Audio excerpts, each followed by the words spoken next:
Hello there, guys, and thank you again for joining me for another awesome episode of Jimmie Williams Uncut, where I go over the uncut, told truths about my life. The stories of me succeeding and failing and everything in between. Because when I first started the show, I just wanted to make sure that I could bring quality content to you and take the covers off and share with you, some of the things that average entrepreneurs and business people like myself or people that are personalities or public figures don't want to share with the general public. But I'm a person, I'm a man, just like a lot of you, and some of you are women, and we're all human, right?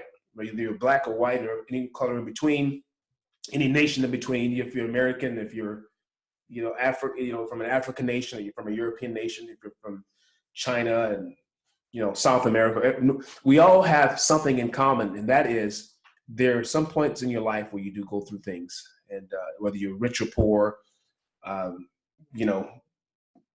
matter who you are, we have something in common. No one's going to have it good all the time. Bad things happen to anyone and everyone at some point. And then I think good things happen to anyone and everyone at some point, whether it's a small thing or a big thing. So I want to get down and dirty on my next episode. This is episode number 2. And I'm going to name this episode The Struggles and Failures of My First Business. Okay.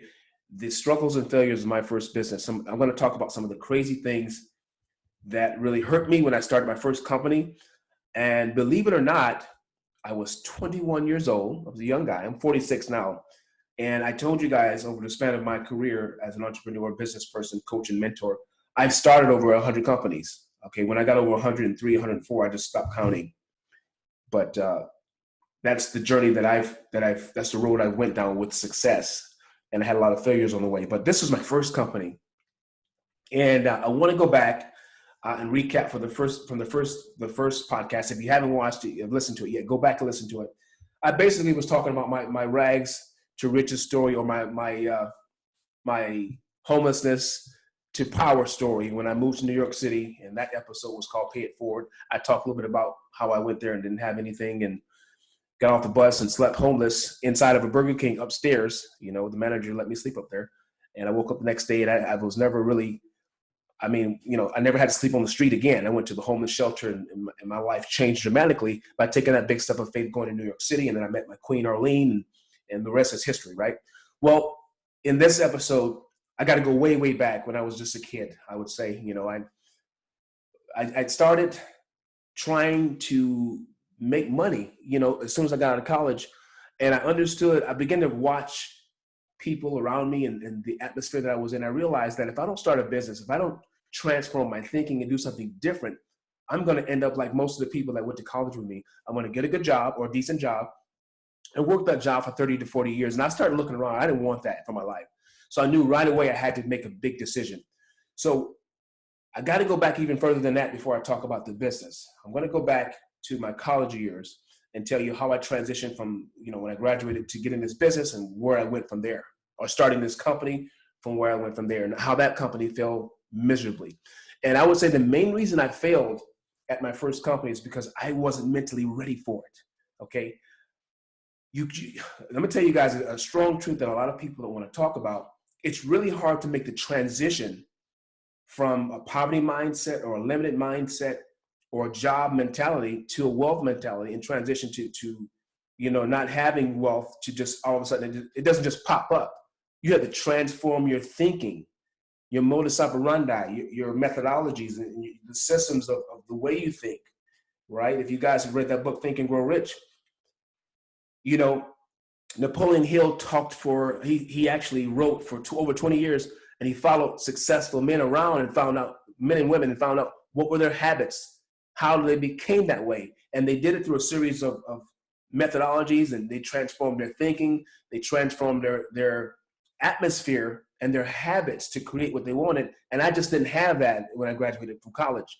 So what I'm telling you is you've got to, if you're listening to this and you really want success, the first thing you have to do is you have to make a commitment, a lifelong commitment to transform you. If you transform you, you're going to transform everything around you. So let me just give you a quick recap of my entire life up until the age of the time of me going to college, and then graduating from college and meeting my first mentor who introduced me to a business, okay? So the short story is I was born in Rochester, New York, 1975, right? At the age of 7, it was 1983, I think, early 1983. We packed our bags, my mom and dad and my little brother and sister, and we had a little dog named Lady at the time. You know, she was a husky, and we packed her up, we loaded everything up in our little Pontiac. My dad had a blue Pontiac Thunderbird, I think it was. Beautiful little car. Drove down to my grandparents' house in Florida, which is almost 1,000 miles, over 1,000 miles away from Rochester, New York, to a small town called Lake Butler, Florida. Inside of Lake Butler, there's a small subdivision called Providence, Florida. My street that I lived on was called Pinch Cut, you know, Pinch Cut. So I think it was the terminology there was derived from them saying it was like a pinch. It's so small, it's like a little pinch. Like you take your two fingers together and you pinch something, like you pinch someone. It's that small. Like if you put a pinch of salt in, you know, in your food, a pinch of seasoning in your food. You know, if you put those two fingers together, like your thumb and your finger, that's how small it is. It's a very small area in Lake Butler, but my grandfather had a lot of land. He inherited, passed down, and he was an entrepreneur. So he was my first mentor as a kid. My first adult mentor, I'm going to talk about in a moment when I started my first business. But I met my grandfather at 7. We lived with my grandparents. It was me, all of us. It was 5 of us: my mom, dad, sister, brother, and me. And then another family, my cousins lived there as well. So you had about 20 people living in this house. This 4-bedroom house, and my grandmother and grandfather was there. And, you know, I began to see my grandfather do some things, and he started teaching me how to go out and, you know, how to work for myself. And because I worked with him, but he taught me the mindset. And I started seeing, when I was a kid, I started seeing the life I wanted. Even though he wasn't filthy rich, he was successful enough, and he had several companies and businesses that he made his own money. And I began to like that. So that stayed with me through life. Right. So eventually we got our own place. About a couple of years later, we got a little trailer right up the street. So, you know, we lived in that trailer, and then we eventually moved into a small house, and then back into another small house. But long story short, to fast forward time, several years later, you know, growing up as a kid, I was always an artist. I love to draw. I love to draw people and action figures and all of that. So I did that all through elementary school, middle school, and high school. You know, He-Man, you know, I loved Conan, you know, Transformers. I drew those figures, you know what I mean? And I would just draw portraits of people as well. I was really good at drawing faces and things of that nature.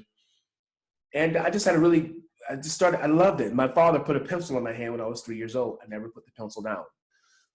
So in high school, I'm getting ready to graduate. I told my dad, listen, I want to go to the Art Institute of Fort Lauderdale. Now my motives were fully pure. I loved to draw, and I knew that was a really good school, but my motives was to get away from home as far as I could, right? And I knew there was a lot of women there, little girls, and, you know, a lot of freaky things were happening. I'm being transparent with you. As a high school kid, you know, you're thinking about women and things of that nature. But my dad put something in me that stayed with me a long time. He said, son, listen, in the times we're in, you need to be careful. Don't be so quick to go out there and lose, you know. My dad thought that I was pretty much a virgin, but, you know, I had some episodes in high school and in middle school, you know, where I was not a virgin, but I never told him that I was not a virgin. Okay. Full transparency here, but he thought that I was, but, you know, I couldn't say that I'm not a virgin, you know, but he put this fear in me where he said, don't fool around. You know, AIDS is popular. It's picking up. You go into a city where there's a lot of crazy people doing crazy things and all that. Stay safe. And that stayed with me my entire life. So that was one of the main reasons that I didn't really, you know, I never really went crazy in college, so to speak. But I went to Fort Lauderdale. He took me to Jacksonville before I graduated because the Art Institute's, their alumni and their staff came to Jacksonville just to look for new students to enroll. And so I went there. I just graduated high school, and I said, Dad, I want to go here. Can we get financial aid to go? Because I couldn't get a scholarship. Guys, I was a BC student in high school. Sometimes I made D's in a lot of my classes. I was not a smart guy. I was now, one thing I did do well, and I did good in calculus, pre-calculus, and algebra, those things. But I wasn't one of the smartest guys in the room. I wasn't. You know, I wasn't the most gifted guy when it came to sports. You know, I played a little basketball. I didn't stick with football long enough, and I quit basketball my sophomore year. So I started dedicating all my time to art, right? So when I graduated, I was ready for an art school. I was ready for it, and I wanted to go out there and chase those girls, right? Like we all do, all those high school guys when we get out of college, want to get away from home, and most of us do, right? And that's what I did. So long story short, the good thing is I got into the college. I got the financial aid. You know, we went to Jacksonville and we sat down at a meeting and they said, yeah, Jimmie, we want you to come. And so that October, I enrolled at the Art Institute of Fort Lauderdale, right? So again, I still had this mindset where as a kid, I saw that I wanted to have my own business and I really wanted great things for my life. But at the same time, I wanted to play and have fun, and I wanted to be this great artist. I wanted to be this, at the time, the popular word was the commercial artist. You know, you get your degree and you go work for a firm that pays you $80,000 a year to do commercial art. And I didn't understand the industry. I didn't know what I was getting into. I didn't know how hard it was and how competitive it was. They don't tell you that in high school, right? So I had that mindset along with wanting to have my own.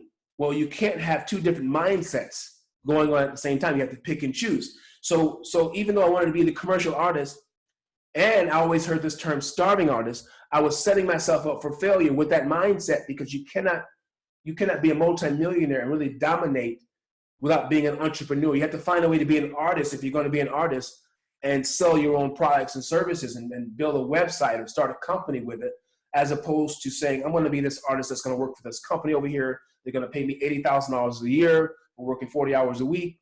But again, you're subjugated to the system that they have. And if they fire you, then you're out of a job. You got to look for another one. So I had mixed emotions. And guys, let me tell you something. Success can't come that way. You have to choose. Have there been some people that went into the corporate world and made 100,000, 200,000, 300,000 as art directors and successful commercial artists? Yes. Illustrators? Yes.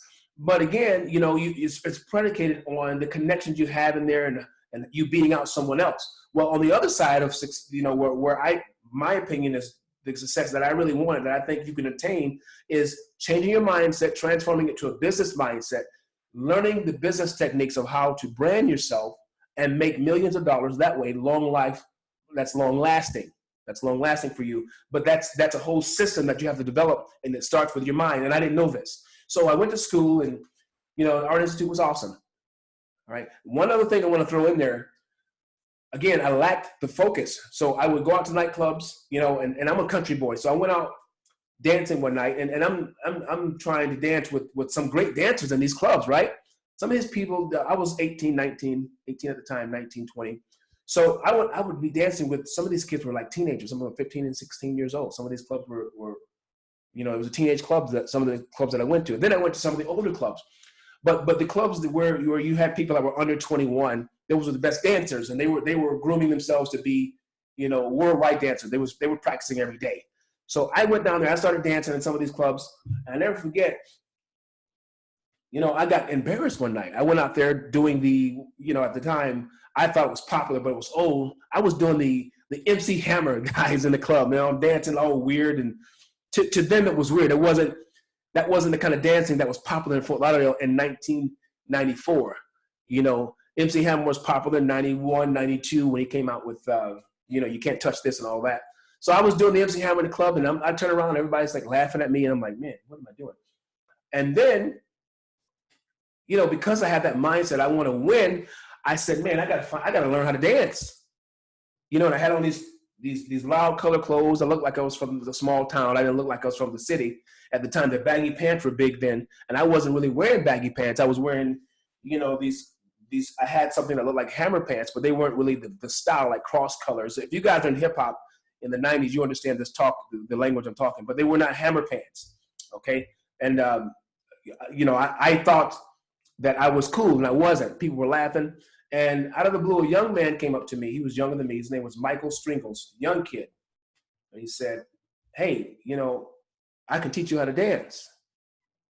And so, you know, I jumped at that because I didn't like being laughed at, you know, and I went out there dancing one night, and I was I thought I was battling these other dancers, and they made me look stupid out there. So I said, what do you think? I said, yes, please teach me how to dance. This guy, I was 18, going on 19. He was like 15 at the time, 14 at the time. He was a young kid, but he was one of the best dancers in the club. He could do all the power moves and the tricks, and he was just a great dancer. And so I said, okay, take me under your wing and teach me how to dance. So we started practicing, and I got pretty good, you know. So on top of me thinking about being a wealthy entrepreneur and having a business, and simultaneously trying to be a commercial artist, you know, in the corporate world, I added to that being a break dancer. So I got three things in my head that I wanted to do. So you see where I'm going with this. I wasn't really focused on what I really wanted to do. You know, you can do different things for leisure, but when it comes to the main core of the decision of your life that's going to change your life ultimately, that you want to put most of your energy into, you can't be all over the place, and you can't have that many ideas in your mind going on at the same time, because you got to commit time to them and your strength and your energy to them. Remember, I said, guys, on some other videos, energy, you have to be careful and reserve it for, you know, for the right things in your life, because when you exert your energy, you're tired. You can't keep moving. Then you gotta lay down and rest and re-energize yourself, and that's not easy to do. So I was going out every day, going to school from like 8 to 5. You know, then I had to catch a lot of times I caught a ride with a friend because I lived in a dormitory. And if you guys know Fort Lauderdale, I lived on North Federal Highway. So if you're familiar with Fort Lauderdale, you know right where that is. It runs right through Fort Lauderdale downtown, and it's close to the beach. You know, and I live near Sunrise Boulevard. So sometimes I walk to the beach. There was a mall there. It was called Galleria Mall, and that's where I got my first job. I got my first job in, I think it was January of 1994. I worked at a place called Nathan's Famous. If you guys know anything about hot dogs, you know, pardon me, it's synonymous with making some of the best hot dogs with, you know, with what's that they put on there? The can't think of it right now, but it's sauerkraut. You know, the sauerkraut and all of that, and the condiments and all that. It's very famous hot dogs they make there. And I worked there for 2 years. But so I was doing that. I went to school from like 9 to 5, came home. Sometimes I worked from like 6 to 10. Then I would start, you know, practicing breakdancing from like 10 to 1 o'clock in the morning. And then sometimes I had to turn around and do my homework or my sketching assignment, because I had a lot of art classes, you know, where I had to draw these pictures of celebrities and all these different assignments I had to do, you know, watercolors, gouache paint, you know, you name it, I had to do it. You know, marker rendering, a charcoal artist, do a charcoal, because I became a charcoal artist later, but I had to do charcoal drawings, all these different renditions I had to do. And so again, I'm practicing, I'm doing homework, so I'm practicing breakdancing 2 to 3 hours. I'm doing homework 2 to 3 hours. I'm going to school for 8 hours, and I'm working 3-4 hours a day. So I didn't get any sleep. I didn't know what sleep was, you know, and so I was off balance, guys, okay? So even though I got really good at dancing, and I got pretty good at it because I put more energy into that than I really did in school, not to mention I had to maintain a 3.0 average at least to keep my what was it? It was the financing, because they paid for, you know, for my dorm and all those things. I had to keep my GPA up so I can keep my financial aid and continue to acquire enough funds to stay in school, because again, I didn't get a scholarship. Guys, it cost me $40,000 to go to this school for 2 years. All right. Fast forward time, I did all that, became a really good dancer. Listen to this, guys. Had I put the same amount of energy into, you know, learning how to start a business in college, or dedicating even more to my artwork and to drawing and becoming a better artist, I probably would have got a high-paying job when I got out of college, but that wasn't the case. Or I would have started a big business while I was in college. I would have been probably financially free the next 3 to 5 years had I implemented more my time and resources. But I put all my time into dancing, and dancing didn't really pay me much. I just went to clubs and picked up girls, and you know, and I just, people knew me at the clubs, me and my friends and my crews, my breakdance crews. You know, I got so good, guys. I used to practice. It got so bad with me on the weekends. That's all I would do. I would practice almost every day, and on the weekends, I would practice and go to nightclubs. You know, and I could do pretty much any move you think of. Me and my crews, we could do those moves like head spins and, you know, hand spins. Hand spins were called 1990s at the time. That was the name of the hand spin. You jump on one hand and you spin around in circles, you know. And I did flares. Flares are something you see a gymnast does with their legs going around and around and all those. And we, you know, we mix those with tricks and power moves and and we would just rock the crowd. But I was a kid in my thinking. So it didn't really profit me nothing but a bunch of women that really didn't love me. They wanted to be around me because I was a great dancer. You know, white women, Spanish women, black women, you name it. We just have these girls around us. The good thing is, you know, I wasn't sexually active with a lot of them because, again, I always thought about what my father said. My father said, you know, you could die out here and catch some kind of disease. And that type of fear was good fear for me. Pardon me, something in my throat there, guys. So here we go. So I graduate 2 years later, could not find a job. Okay, could not find a job. It was hard for me. I had to keep working at I had to keep working at the Galleria Mall at Nathan's Famous. I was only making like $200 to $300 a week. I had to get out of the dorms and I had to go get in this, you know, find me a little small 1-bedroom, and I did that. But I was broke all the time. I didn't have any money. And it was just a long, bad story that seemed like it never ended. Okay. So I had to go find other work. Okay. So when you have a degree and you can't use it, you guys know this, you got to do something to make money. So what did I do? Excuse me. Sorry, guys. I started looking in newspapers for jobs. And this is how I got into sales. Now I'm 20, going on 21, about to turn 21. Couldn't find a job. Didn't want to go back to Gainesville, Florida. I didn't want to do that. I don't want to go back home to my mom and dad. I said, I'm going to stay here in Fort Lauderdale, right here. You know, I live near the beach. I'm going to make it work. If I have to go on the beach and, you know, find jobs on the beach and become a waiter or something, I'm going to do something. So finally, after about 100 calls, I answered. Someone picked up on the other end, and this company said they sold canned air.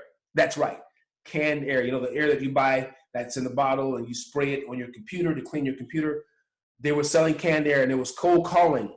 I came in. I said, you know what? I need a job.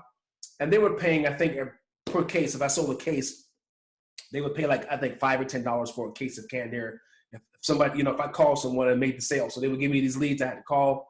And it was a tough job. Some weeks I made, you know, $30. Some weeks I might have made $200. Okay. I don't think I've ever made over $300 or $400 in a week because I didn't know what I was doing. Well, that would alter, you know, my entire position on trying to find a mentor because I really needed one. I mean, that altered everything when I did that because my mentor was working there at the time.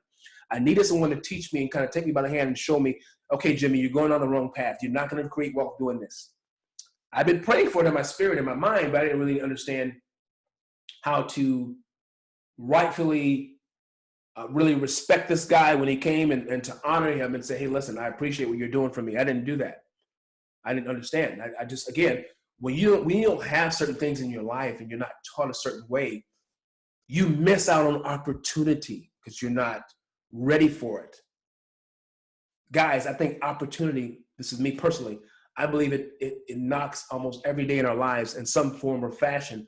But if our minds and our mentality and the way we do things, if we're not ready for it when it shows up, our bad habits is going to make that could have been a successful opportunity for us. It's going to pass us right by.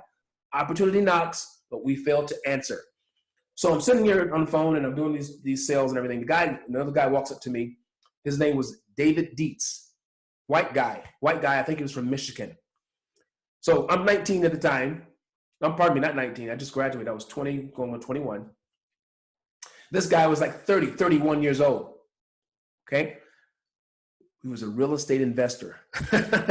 Guys, this guy was special, man. He was one heck of an entrepreneur. He had several properties that he owned.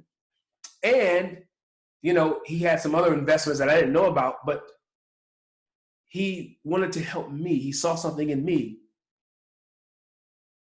I've got in tears now. It was touching for me. He saw potential in me.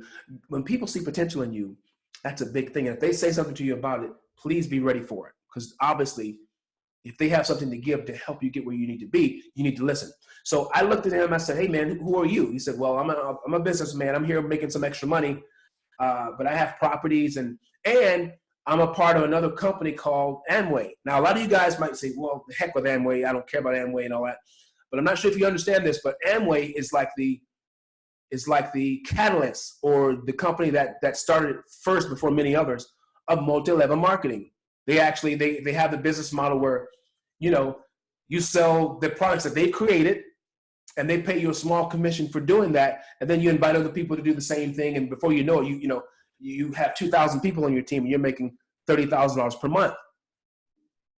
Some people call it a pyramid. Well, it's a legal pyramid, just like a 9-to-5 job is. When you go there, you have the owner, that's at the top. Then you have the executive, the executive or the CEO who's under him or her. And then you have the supervisors, the regional directors, and all these people. And then you have the regular person that gets on the phone and makes the calls and does the work. We call them a customer service rep. That's a legal pyramid as well. Well, multi-level marketing, you're able to incorporate your own business, and you join that system, and they teach you how to go out, and you find people that want to shop and buy products under their umbrella, and they pay you a commission. So basically, you would become, your first business would be in your name or however you want to do it, but you still incorporate with your state, and then you build on that, and you teach other people how to have their own corporation. So that was a system that he introduced me to. However, the first thing he said to me, he said, Jimmie, it's not going to profit you to start this business if you don't understand how to transform your mind. So what I'm going to do, I'm going to take you under my wing. I'm going to teach you how to read certain books. At the time, tapes were popular because we didn't have the CDs, and we didn't have the internet the way we have it now. We didn't have YouTube, right? He said, I'm going to teach you how to read these, listen to these tapes, read these books, and I'm going to take you to seminars. I want you to see multimillionaires and how they're living, who's in this Amway business. And there's other businesses like Amway where people are making a ton of money. I want you to have access to this.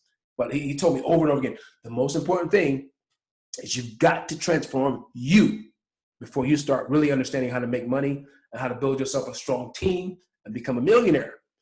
He kept driving that home, even at work. So eventually, he took me to a seminar. The first seminar he took me to was in Birmingham, Alabama. Man, I saw all these millionaires on stage. He kept looking at me. He said, Jimmie, look at that guy. That guy makes $100,000 per month. And I'm like, yeah, right, whatever. The guy gets on stage, starts talking about it, pulls up a big check, shows the evidence of what he's making. I'm thinking, no, that's okay. That's $1.2 million per year. That's okay. That's okay money. He said, no, this guy's make a lot more than that in this business. But they've been in a long time, Jimmie, and they built their team, and they have transformed themselves. I thought he was still joking. Next man gets up. This is a black guy, right? Because we're talking the 90s here, where you didn't see a lot of black men and women in these type of corporations, these kind of businesses like Amway and Melaleuca. You didn't see a lot of that. They were there, but you just didn't see them. So me being a black man, I want to see people that look like me that's making money. So I think he understood that, and he said, take a look at this. Now, whether they were white or black, I love to see the success. I kind of, again, you guys know I teach this. You have to be happy for other people's success or you can't have it. So I wasn't jealous of them. I just wanted to see people that looked like me being successful. That was very important to me. So this next couple comes up. He said, Jimmie, that guy up there, he makes about $500,000 per month. Now I'm looking around, I'm going, this is, I'm sitting there going, no, this is a fraud. This can't be real. Then the man opens his mouth, and the way he talks with intelligence, and he's very transparent with us. He talks about his failures and how he got in, him and his wife, and they started, 15 years ago, and they put the blood, sweat, and tears into it. They failed forward, and they built, and they built, and they built. And he was so authentic, I had no choice but to listen. Guys, authenticity and transparency is going to win any day over trying to be salesy. So I'm saying, okay, they make $500,000 a year. And they're black.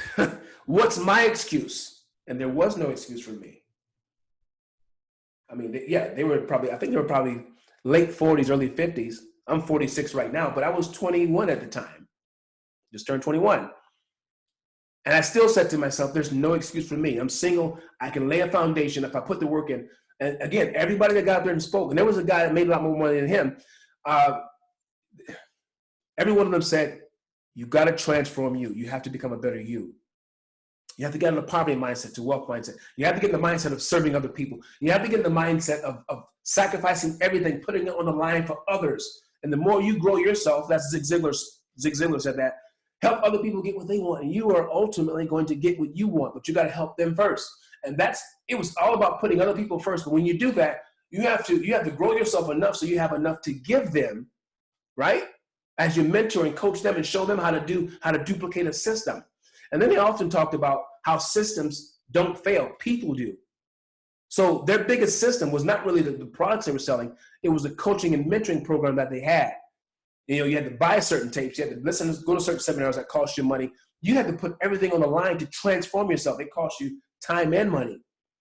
And when I walked away from that seminar, actually, there was another guy that spoke. His name was Ron Puryear. You guys can go look that person up. He's one of the highest paid people. He lives I think he's on the West Coast, but he's been in Amway probably about 50, 60 years. He might have passed away by now. I don't know. But I will tell you this, when Ron Puryear and his wife got out there and spoke, they were at the time, there were certain levels in Amway you could get to. They were what you call triple diamonds. Okay, so when you get to the diamond level, your income is probably $50,000, 30 to 40 to 50,000 a month. But then when you go double diamond, you're looking at 80,000 a month. Triple diamond, you could be anywhere from $500,000 to $2 or $3 million per month. Well, Ron Puryear at that time was probably, I'm not exaggerating, probably making anywhere from 15 to 20 million a year. All right, so if he made 15 a year, you know what his income was. His income was well over $1 million per month. Great speaker, and what I loved about him was his humility. Guys, you just can't wake up one day and say you have humility. Some of you are not born with it. Some of you have to grow into it. But I could tell when this man spoke, he was full of wisdom and understanding, and he was very loving to the people that he served. And he started talking about his lawn boy. He said, I pay my lawn guy $20,000 per month. And I'm saying, he paid his lawn guy $20,000 a month because he had, most of these guys, which was something I learned, they began to put their money in real estate. They bought properties and they bought ranches. They bought, multifamily property that had a lot of places they had to have, they had to have so much lawn service and the place had to stay manicured. He had one property that was so big that he had, for all of the people that was in his business that were leaders that he grew, he would take them out there like once a year for a week and all expenses paid for them. And man, this place had so many trees and it had so much land. Just that one property alone probably cost him a couple grand a month to keep it up with lawn service. But when he said that, he talked about the power of serving other people. And guys, it transformed my life. Even to this day, I think about it. Never let people tell you that going to seminars or listening to people, online or attending, webinars online and things of that nature doesn't transform you. It does. It really does. When you hear it and you see it, it's a different feeling as opposed to you reading it in the book. So let's keep going here because I got to close. Man, oh man. So when I saw that, I wanted success bad. But when I got back home, as always, you don't have people to continue to encourage you in front of you. I mean, even my mentor was a good guy, but he had to get back to work. He had things he had to do. I didn't find a way to keep myself involved, and I didn't start reading and things of that nature. So I got, like anything else, if you go away from something that's high energy, you're going to go back into the real world, and you're going to start thinking, man, I can't do this. That's why they encourage you to keep reading books, listening to tapes at the time, or in your case, you guys are going to listen to YouTube videos. You're going to listen to me. You're going to listen to, Les Brown, Eric Thomas, and, all the other great ones that are out there, Tony Robbins, and keep listening to the content. If you can't go to the videos, stay inspired, stay active. And I didn't do that. I went back to breakdancing, and I found myself in a situation where I didn't have a home anymore because I couldn't pay my rent. I wasn't making enough money in my apartment, got kicked out. I went to my mentor, David Deitz. I said, sir, I need a place to stay. He said, Jimmie, I have a property. He had several properties. He had a property in a place called Lauderdale, Florida. If you guys live in Fort Lauderdale, you know where that's at. That's a little further down from downtown. It's out on the west side before you get to Sunrise out there, okay? So he said, Jimmie, here's the keys. You can stay there. I'm going to want you to pay the rent in about a month. I'll give you some time. He gave me like 2 months for free rent. This was a nice little townhome, so instead of me getting my act together and staying in touch with the guy, I disappeared on him.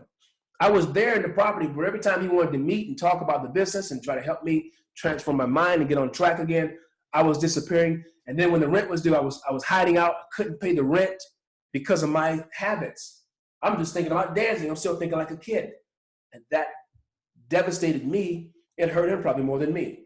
So I came home one night and the doors were locked. He had changed the locks on the doors, guys. I was homeless at 21. I'm like, man, what am I going to do? That night, I think I slept outside on the front porch because I couldn't get in. He came over, he said, Jimmie, you BS'd me, man. You didn't really, and he said this with, and he had tears in his eyes when he said it. He said, you are not ready for success. You are not ready to change your habits. You know, you didn't even try to keep in touch with me when I tried to help you, mentor you, and you know, in this whole thing with the business. And you're avoiding me with the rent. So I had to lock the doors on you. Now, he eventually let me back in, but when he let me back in, I ended up leaving eventually because I couldn't really afford to stay there. But he tried to salvage everything with me. And he was the first guy, you know, that said, hey, I believe in you. You can start a business. And I did it for a little while, maybe 6 months. I didn't really make any money with it, but I was learning the mindset. I started my own business, and it failed after 6 months. So my first business only lasted 6 months. Even though it was a multi-level marketing company, I still had my own business within the company where, you know, I could have filed for taxes under my business name, but didn't make any money because I didn't stay the course. I lost contact with the guy, and it was devastating. And I do remember this in closing. I remember not having no money. I left the other job. It was so bad, I had to leave the other job, you know, with Nathan's Famous after 2-3 years. And I remember having to go outside of Publix and ask for money just so I could eat. That's how bad it got. Yes, me, Jimmie Williams. I had to ask for money at 21 years old because I was stubborn, and a lot of it was ignorance, and I was uncommitted to transforming my mind. I wanted to do what I wanted to do. Just to get something to eat, I had to ask for money. I felt like a beggar, pretty much. You know, I had on my, you know, my hip hop dancing clothes, my Adidas and all that, but I was just as broke as the other person on the other end over there, you know, begging for money, who has out, you know, a cardboard box. There was no difference because we were both homeless, right? And that was the lowest state, I would say. Now, you look at the first video, I talk about being homeless in New York for a night. That was different because I was married, went through a divorce, I got on a bus and went to a new city. I was much more mature in my 30s. So I didn't stay homeless for maybe a night, and I went to the shelter and started over again. Well, when you're 21 and you're not used to doing this, it hit harder. I felt like I almost couldn't recover from it. It was so bad, so painful. And in the next episode, you know, I may pick up and talk a little bit more about this. It all depends on what I'm feeling at the time. Because again, this is Jimmie Uncut. I'm just talking from my heart, sharing things that I don't share with anybody. But that was a devastating time in my life. And I ended up, you know, I was homeless for a little while. I was from place to place, staying with friends and people, you know, and people that I met. Very dangerous life, because when you're living like that, you don't know who's going to help you, who you're staying with. They could kill you. You know what I mean? They could get you arrested and so forth and so on. But it was my unwillingness to transform my thinking and let someone in to help me to make a difference. I wasn't ready for success. Was knocking at my door. I wasn't ready for it. Guys, if you have that mindset, repent of that mindset immediately and keep an open mind to things. Trust me, you'll be better off because of it. I have much more to say. I want you guys to kind of soak on that for a moment. Soak on what I said. Activate your mindset for success. Take the things I talked about, meditate on them, and get some things working in your mind, and do what you're hearing in here. Don't make the same fatal mistakes as Jimmie Williams did back in the mid-90s. Don't do it. That's why I'm here to help you. The purpose of mentors and coaches is to help you avoid and circumvent the same problems that they made. Had I done that then, I would have been more successful in my 20s, even more than I am today, but I wasn't ready. You can make that difference. As I always say, I'll see you at the top on the next video, okay? Take care. Bye-bye.